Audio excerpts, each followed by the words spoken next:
Um, my name is Maurice Daly. I'm from across the pond in Ireland.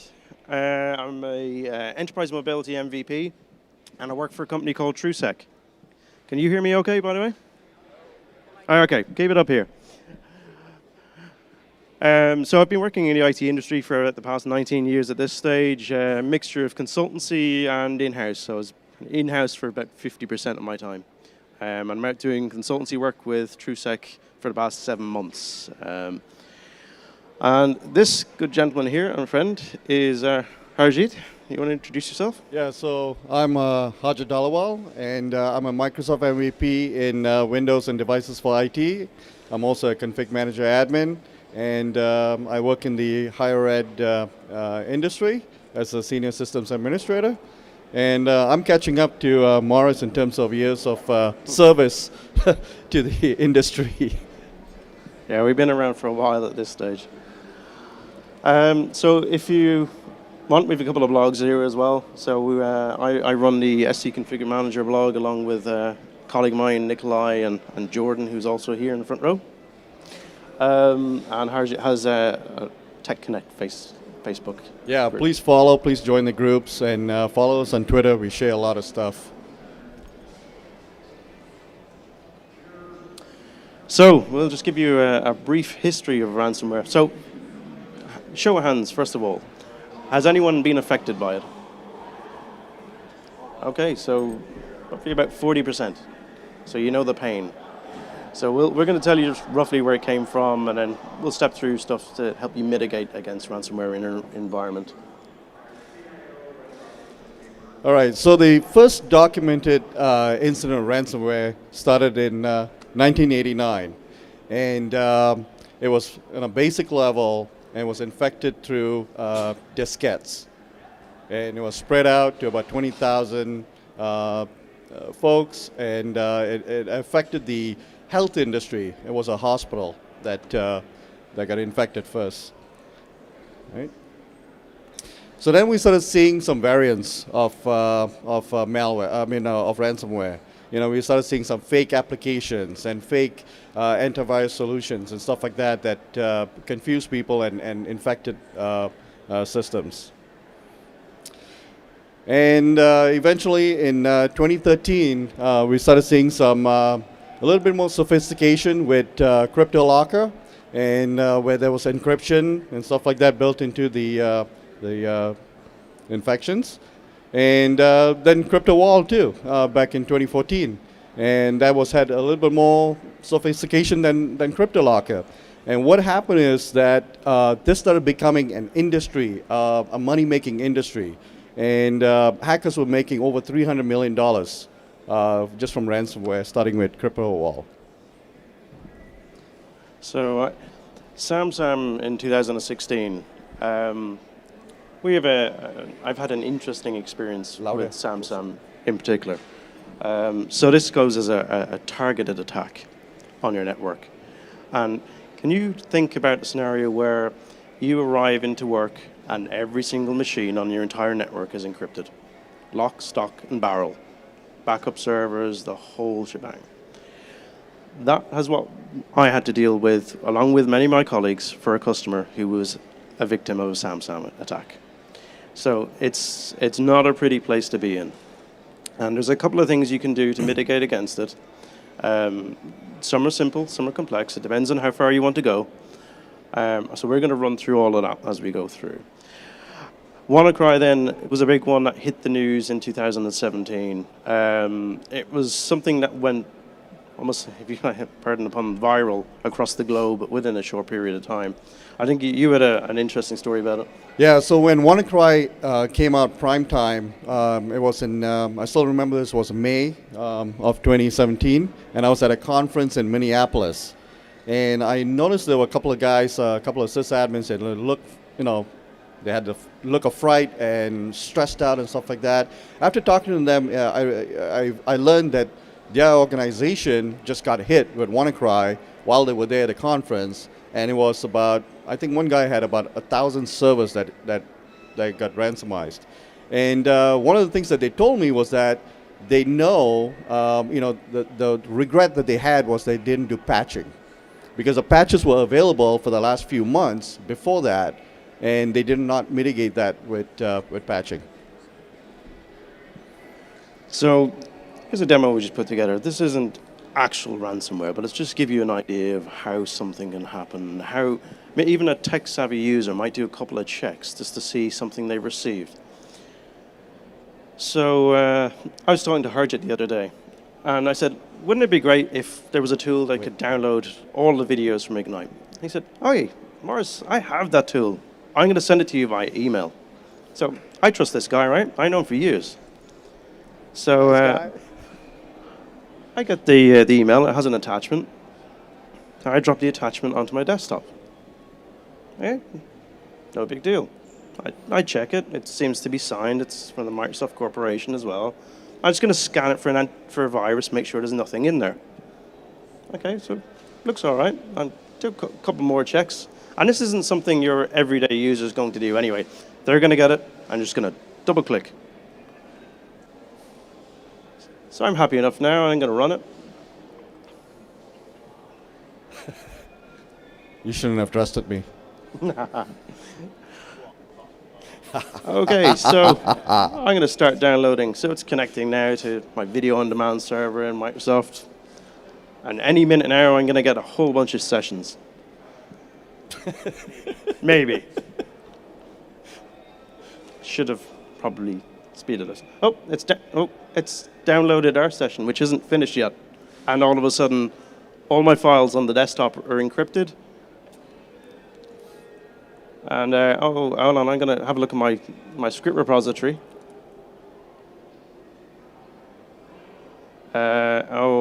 That's bad, right? They're all encrypted files.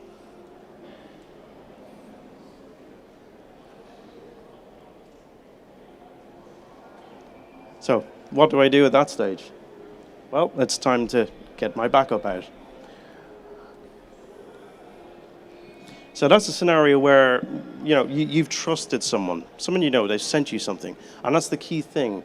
It's not a trust thing anymore. You need to really be able to prevent bad things from happening to you. All right. So how do you identify and protect this stuff, right? The fundamentals. Educate your end users. Simple. Talk to them, teach them, show them how to look at, email links and websites and stuff like that. Show them stuff that Maurice just demoed, that kind of a thing. Educate your end users to look for these cues so they can ask questions before they take the next step, Identify security holes in your organization, firewalls, ports, passwords. Don't have passwords that don't change for a long time. Implement a good patching strategy. I know a bunch of people that actually won't patch for a couple of months because they're afraid that this month's patches are going to break their systems and things like that. So now we're on a very quick patching cycle. Get that in your schedules. Finally, disable SMB1. That's a deprecated protocol. Move on to something new, right? Yeah, and I think the key thing again is prevention is the best form of cure. So a lot of what we're just going to go through now is all Windows 10 based features. So how many of you at the moment are still running Windows 7 in your enterprise? Okay, so about 30% of you. Okay, so Windows 10 security features. Ideally, you enable every single one of them, but it's about what's right for you.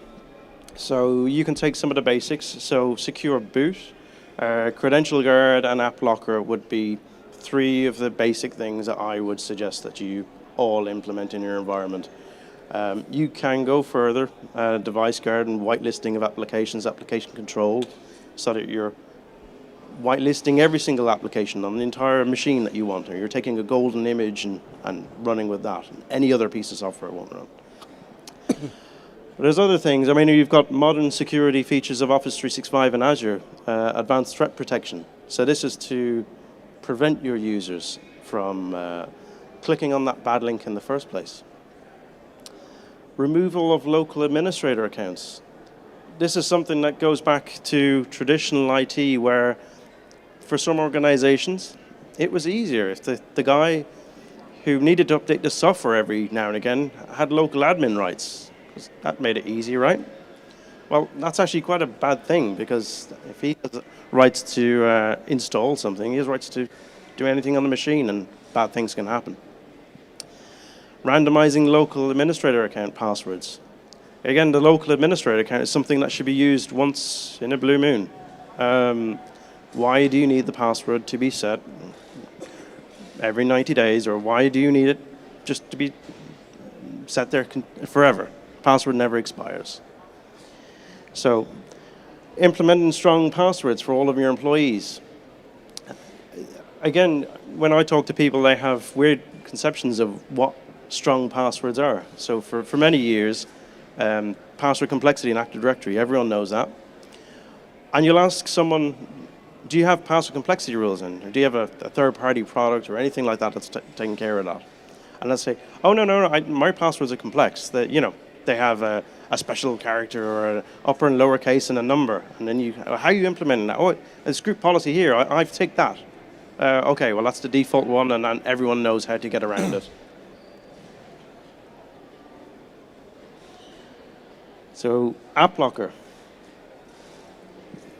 Very simple technology to implement. All you need to do is you can scan a machine, you can look through, you can whitelist applications based on their file path or their publisher or version. Typically, when you implement it, it's going to whitelist the Windows directory, it's going to whitelist the program files directory. And again, if you need to add in extra things, grab that file, look at the publisher, look at the lowest common denominator.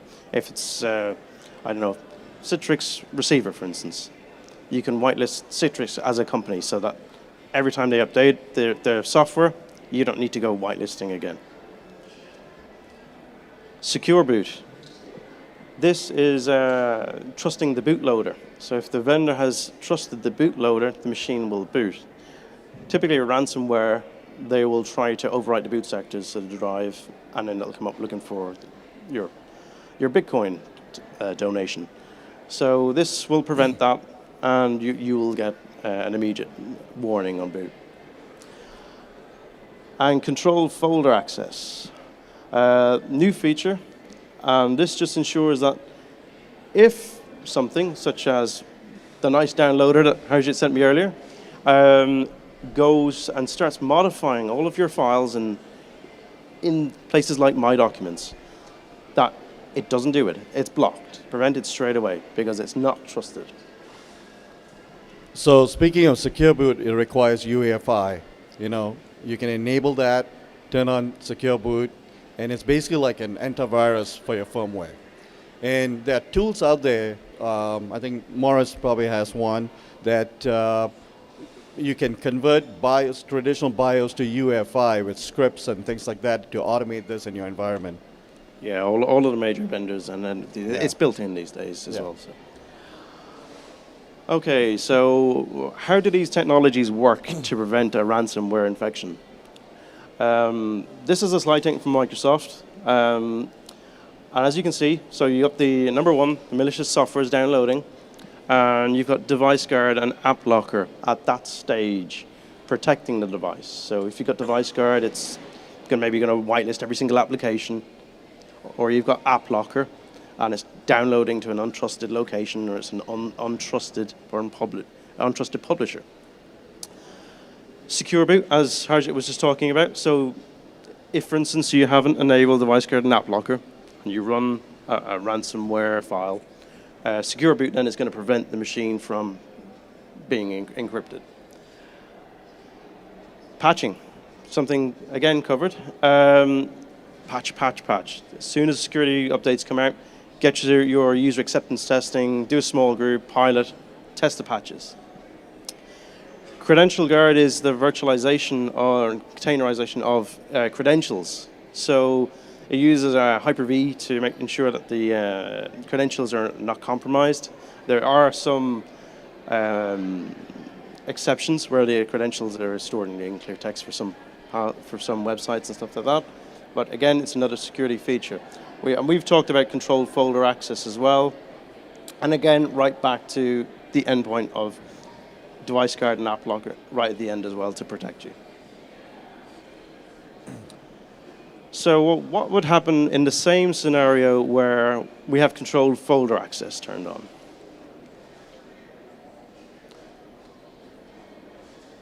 So again, we have the executable.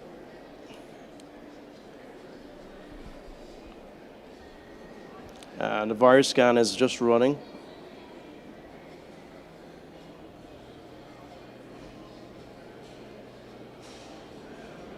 Okay, so again, it's going to connect. And all of a sudden, right down the bottom right, unauthorized changes blocked. Oh, it has problems downloading the thing. Maybe try disabling your antivirus. That's a good idea. Yeah?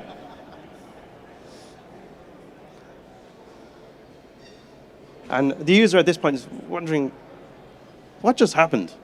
I think I better call IT. But at least at that stage, nothing has happened to their machine. Very simple to implement. Look at the same thing now with AppLocker.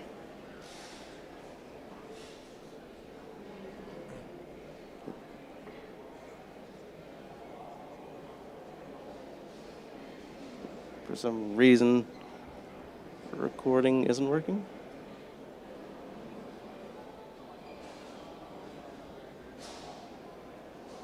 Oh, there we go.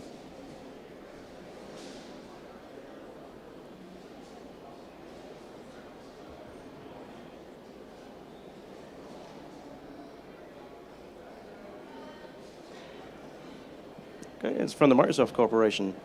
I was going to check it and make sure again. Looks okay, right?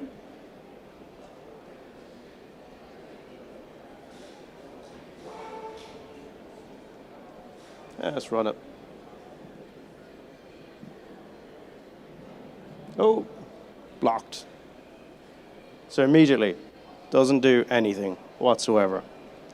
So you can see there in that demonstration how an executable or a payload delivered to you can be prevented from compromising your data in either method. And one of the new things with the controlled folder access, and that second demo that we did, was the ability to restore your files. If anything bad did happen, you can restore your files from OneDrive for business. So it's a really nice feature as well that's been added recently. Okay, so to protect your environment, start with passwords. You don't need local admin passwords on your systems. You don't need it, right? Use a technology like Labs, Microsoft Labs. It randomizes local admin passwords. You can manage this through group policy. Bring down the reset intervals from whatever it is, like 90 days to daily, reset daily. So if you gave a local admin password to someone, you know very well that they won't be able to access that same credentials the next day. It resets it. And who here has implemented that, just for my interest? Okay, so quite a few people. Free solution, very easy to use. Removal of local administrator group privileges. Again, this is a business decision for a lot of you. So that guy who needs to install software once in a blue moon doesn't need administrative rights. What you need to do is deliver the software content through the likes of Software Center or the company portal, that they can consume that as needed without elevation of rights. And the new feature which is in preview at the moment, which is Azure Active Directory password policy. So this goes a step beyond what the traditional complex password policy has been in group policy, and it uses a proxy agent to talk to Azure Active Directory and mitigate against 500 of the most commonly used passwords with over 1 million character substitutions as well. So that if they wanted to set password 1 with $signs instead of S's, because no one would ever think of doing that, it will block that. And if you've got passwords that you know are out there that people are using, You can also add them into a custom field so you can block all of those. It is in preview at the moment. I'd imagine it's just going to get better as time goes on. All right. So there are some modern tools out there. You've learned some from here. And to protect your environment, right? You have Office 365 ATP. And it has built-in safe attachment functionality to protect your systems for emails, SharePoint, OneDrive in real time. Then it has also safe links to protect you from bad links and stuff, where it does a redirection and checks all that stuff in your documents and in all these fun places, including email. Windows Defender Credential Guard, which we spoke about as well, so protects against the user's credentials being harvested. And that's typically what happens with a targeted ransom attack like SamSam, where a hacker will get onto your system, they'll sit there silently, they'll monitor and grab as many credentials as possible so they can hop around your entire network.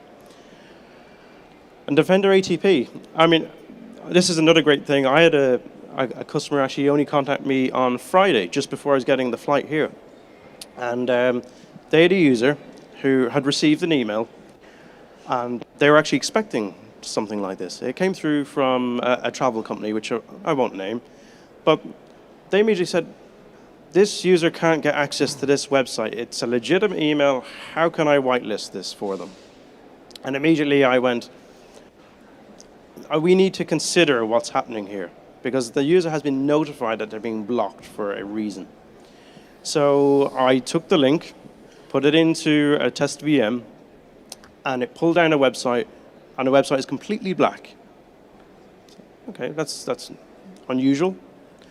And all of a sudden, the control folder access popped up saying setup.exe is trying to modify files in your desktop. So I checked the content of the page, and it was a malicious download. Ran it again. This time I turned off all security features, and all of a sudden I could see that Defender got disabled. And there were lots and lots of connections to many different IP addresses. So in this instance, ATP did a terrific job, because it just came up with application control and said, Outlook is trying to download malicious content. It has been blocked. And it notified the user by email. So it was a really nice feature, and something the customer who had only recently turned on ATP wasn't aware of. And they were like, oh, right, that's what it does. So, thank you. All right. So identity is key. Protect your identity. It's like having a social security number and stuff like that. You don't give that out, right? And you can get compromised in so many different ways these days. You can no longer look at protecting your environment through the traditional corporate firewall, perimeter and stuff. The reason is, now we have all these as a service kind of stuff. Windows as a service, cloud as a service. So if you have a compromisation in one of these services, then you're opening up security holes in all the other ones. SharePoint, OneDrive, whatever, Windows, things like that. So start looking at it with a big picture. Service as a service.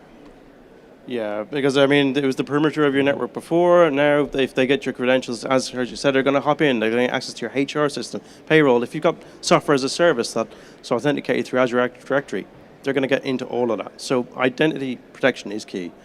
Enable conditional-based access. So if you, say, have a factory of workers, they come to work, they need to access stuff from your environment, they need to access the Office 365 cloud, and consume information. When they go home in the afternoon, do they need to get into the email? No. So enable conditional-based access based on your IP address or trusted devices, and prevent them from doing that. Or enable multi-factor authentication if they do need to access their information from a untrusted machine.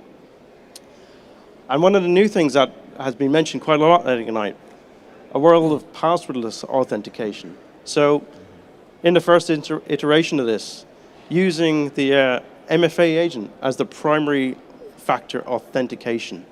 So that's a real new thing for people, that they're going to get a push alert on their phone.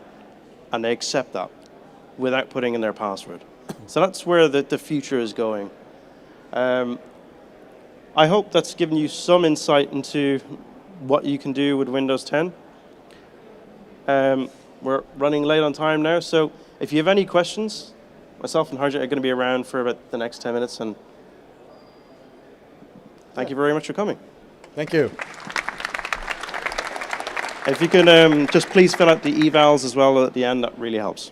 Thank you.